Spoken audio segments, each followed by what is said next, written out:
Taste is brought to you in part by Courts, Shandy Carib, Alouen, Blue Ribbon, Diamond, Nutrimix Flour Mills, Eve, The Naughty Grape, Sunflower, and Country Pride.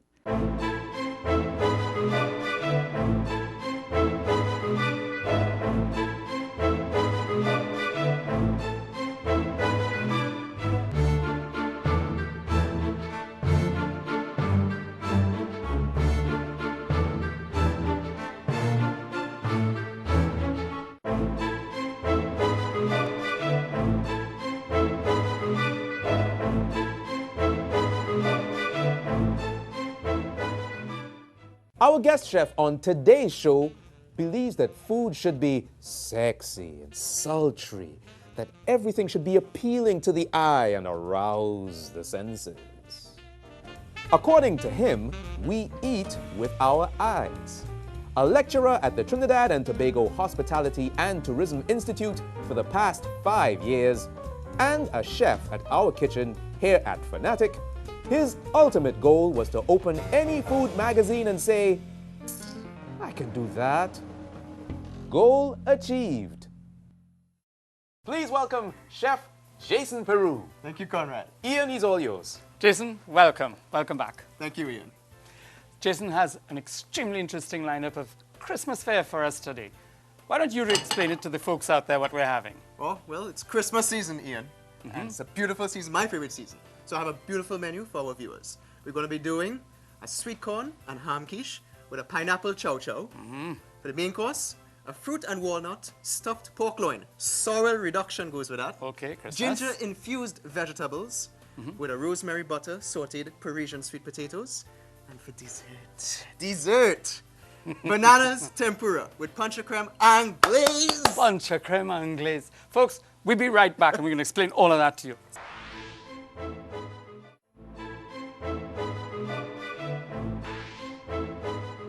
Okay, so Jason, you're going to start today with a quiche, is that right? Correct, sir. Explain to our friends out there what we're going to be doing. Well, we're going to be doing a flaky pie crust. Uh-huh. And then we're going to fill it with the sweet corn and the ham. And we're going to make a nice cream custard to put inside. Okay, shall we start doing it? So in the meantime, what I have here is just a bowl, 1.5 cups of flour, half teaspoon of salt, 2 ounces of butter, 1 ounce of cooking. And the idea is to incorporate these two together to get a mealy consistency. I'll do that for you can right do that. here. In the meantime, I'm actually going to be doing the filling for it. Okay. All right, so it's very, very straightforward. I have my pan here on medium heat. So to that, I'm going to add a little bit of oil. This is just ordinary vegetable oil, Ian. All right, and I'm going to add some onions. You know, garlic and onions are always a great foundation in our cuisine. Now this is cold. You had this in the fridge, right? Oh, definitely. You got to keep the fat solid, otherwise it melts on you. So the cooking and the butter are cold. Correct, sir. A little bit of ginger and a little bit of onions right here. I'm going to add a little bit of pimentos. All right.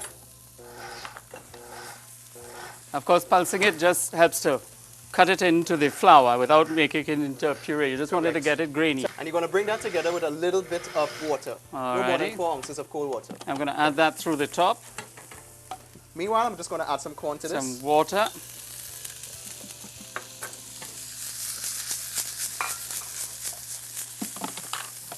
I have some Christmas ham.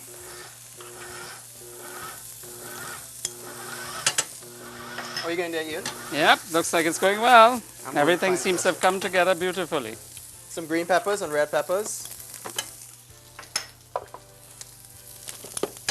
All right, so we have our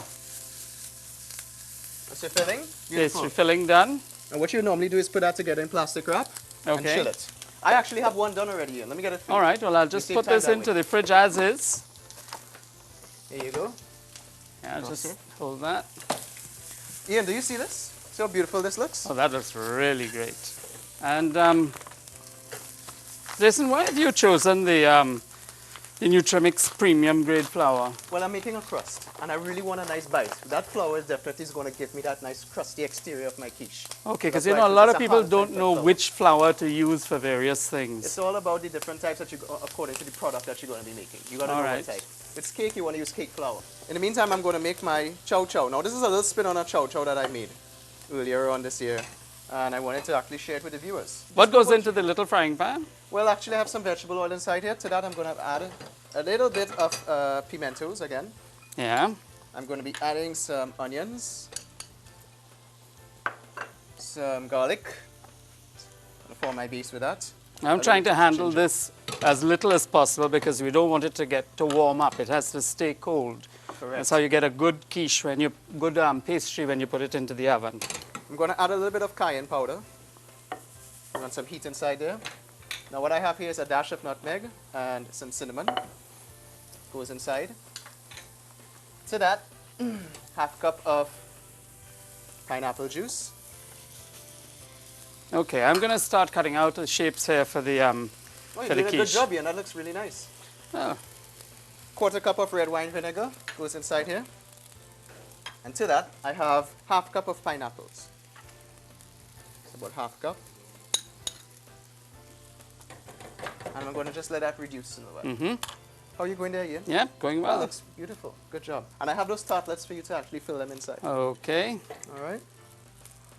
You know, So I'm just what I like gonna- about Christmas is that, you know, we could take all these normal ingredients that we have, that we're accustomed to using across the year, and actually putting a lot of love into it and cooking it for our families. And that's what I think Christmas is about, cooking for the family and everybody coming together at that time. In the meantime, I'm going to add some purple onions. Okay.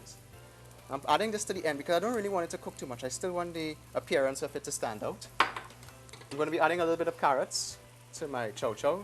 Now this is a cooked chow chow. Usually the chow chows that we do are usually brined or pickled, like a relish per se. All right, so I'm going to let that reduce by half. Ah, superb. And to that, what we're going to be doing is, oh, you did 6. Yeah. Are you expecting the family? Well, you never know. You know, at Christmas time, you always have to be prepared for those people that don't call before they come. All right, so I'm going to ladle this mixture inside here. Can you Okay. take some of that filling, and I have a spoon right here, and just put about a tablespoon into each one? Into each one, sure. Thank you. Do you like cheddar cheese, Ian? Love cheddar cheese. All right, good. So go ahead, put 1 tablespoon.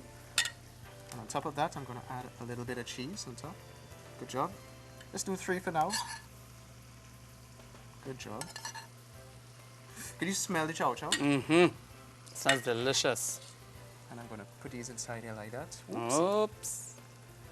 Wow. So you're just filling the egg over all of the vegetables that we have here and the cheese, And this topping it actually up gives it body. with the egg and the cream. Correct. And then we're going to pop that into the oven for how long? This is going to go in the oven for about 20 minutes, 350 degrees Fahrenheit.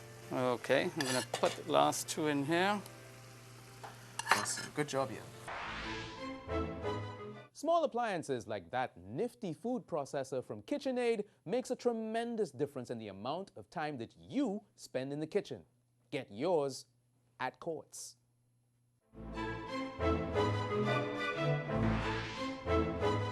We're going to be doing the stuffed pork tenderloin. Jason, why don't you explain what you're going to do here? It's just like caramelized plantain that is just more or less baked for a little while. Just Yeah. to develop the sweetness. Some prunes, some walnuts, some goat cheese, some apples, and I just saute it and bring it together.